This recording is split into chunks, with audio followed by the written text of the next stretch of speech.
O Prêmio Nobel de Economia de 2025 foi para 3 pesquisadores que estudam inovação como motor do crescimento. O prêmio chega no momento em que a inteligência artificial impõe novos desafios às economias e redefine o que a gente entende por progresso. Para falar sobre os impactos dessa nova fase, eu estou aqui no estúdio com um dos notáveis do nosso canal, o professor Álvaro Machado Dias, neurocientista e futurista, não futurólogo, né? Aprendi já, viu, Álvaro? Legal. Seja muito bem-vindo. Muito obrigado.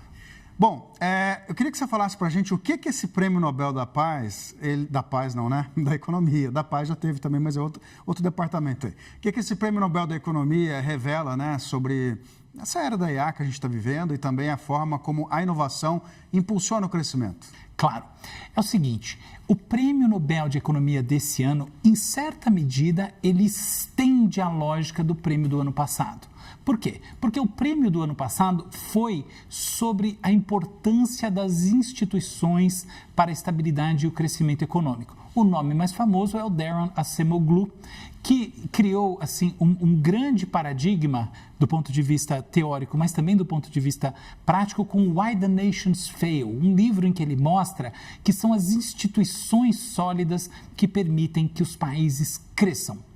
Nesse ano, o que foi contribuído foi a ideia de que a inovação, sobretudo aquela inovação chamada de schumpeteriana, disruptiva, que acontece de maneira continuada, é o elemento sobre essa estrutura de instituições sólidas que faz com que a economia vá para frente. Qual que é a ideia? Olha só, se você tem um arcabouço institucional realmente coeso, portanto, baixa corrupção, leis que são seguidas e são racionais, uma política de desenvolvimento econômico e produtivo e assim por diante, a inovação que torna aquilo que existia terra arrasada, ela não destrói valor na sociedade. Pelo contrário, ela permite que o valor seja multiplicado pela recolocação profissional e pelo restabelecimento produtivo numa base mais elevada.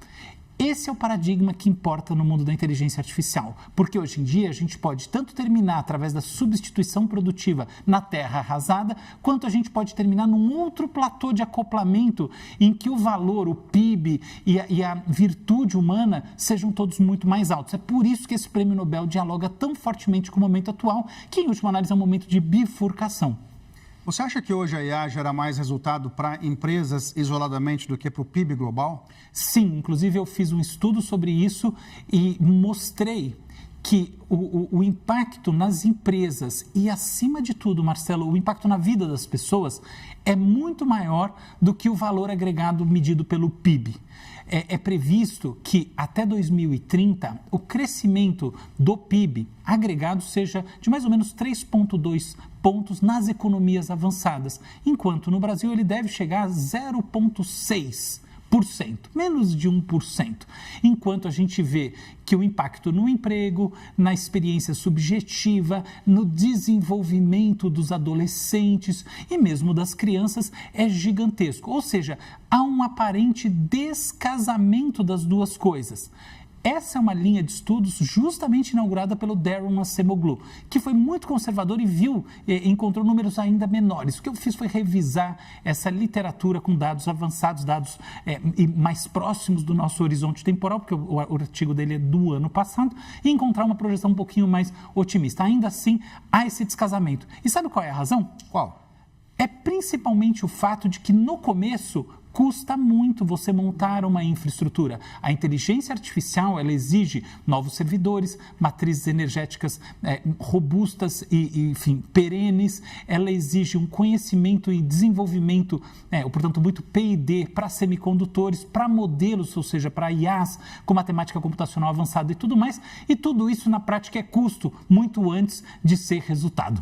Agora, a gente vê também que a inteligência artificial ela pode estar ajudando a acentuar desigualdades no mundo, porque tem países super avançados e tem países que nem sabem direito o que é isso. Você acha que modelos open source aí de inteligência artificial poderiam ajudar a conectar aqueles países menos desenvolvidos? Sim, o Brasil não é um país subdesenvolvido, mas isso dialoga muito com o Brasil. Boa pergunta.